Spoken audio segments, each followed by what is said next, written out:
आप social media पर शशि थरूर के बेटे ईशान थरूर का नाम बार बार सुन रहे होंगे, लेकिन क्या आपने सोचा है कि आखिर उनका वॉशिंगटन पोस्ट से निकलना इतना बड़ा मुद्दा क्यों बन गया? ये केवल एक साधारण नौकरी जाने का मामला होने के बजाय विदेशी मीडिया के माध्यम से भारत विरोधी नैरेटिव चलाने वाली पूरी मशीनरी की हार। वॉशिंगटन पोस्ट ने एक झटके में ईशान थरूर समेत उन तमाम चेहरों को बाहर का रास्ता दिखा दिया है जिसका एकमात्र काम अंतर्राष्ट्रीय मंच पर भारत की छवि खराब करना था।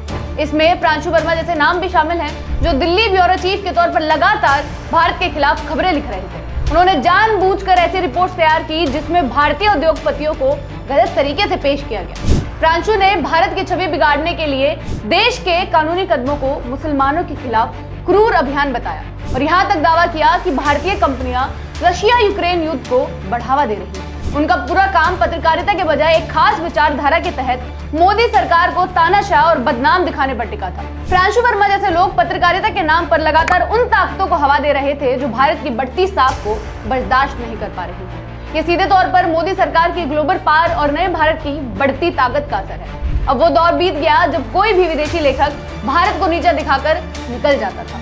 आज भारत का कद दुनिया में इतना बढ़ चुका है कि बड़े बड़े विदेशी अखबारों को भी समझ आ गया है कि बिना वजह प्रोपेगेंडा फैलाने वाले इन लोगों को पालना अब उनके फायदे का सौदा नहीं रहा। ईशान थरूर जो खुद को दुनिया का बहुत बड़ा जानकार समझते थे, आज बेरोजगार खड़े। आज भारत की बढ़ती ग्लोबल पावर का ही असर है कि दुनिया के बड़े देश भारत के साथ मिलकर नया नैरेटिव सेट कर रहे हैं। प्रधानमंत्री मोदी के मार्गदर्शन में भारत ने अपनी शर्तों पर कूटनीति करना सिखा दिया, जिसके चलते रशिया का प्रमुख चैनल RT रशिया टुडे अब भारत में सक्रिय होकर पश्चिमी मीडिया के प्रोपेगेंडा को चुनौती दे रहा है। इसकी टैगलाइन ही है not anti western, just not western. ये साझेदारी सीधे तौर पर भारत विरोधी लॉबी और भ्रामक खबरों पर लगाम लगाने के लिए है। यह जीत उस नए भारत की है जिसने दुनिया को अपनी शर्तों पर जवाब देना सिखा दिया और ये साफ कर दिया है कि देश के खिलाफ साजिश रचने वालों का अंजाम अब यही होगा।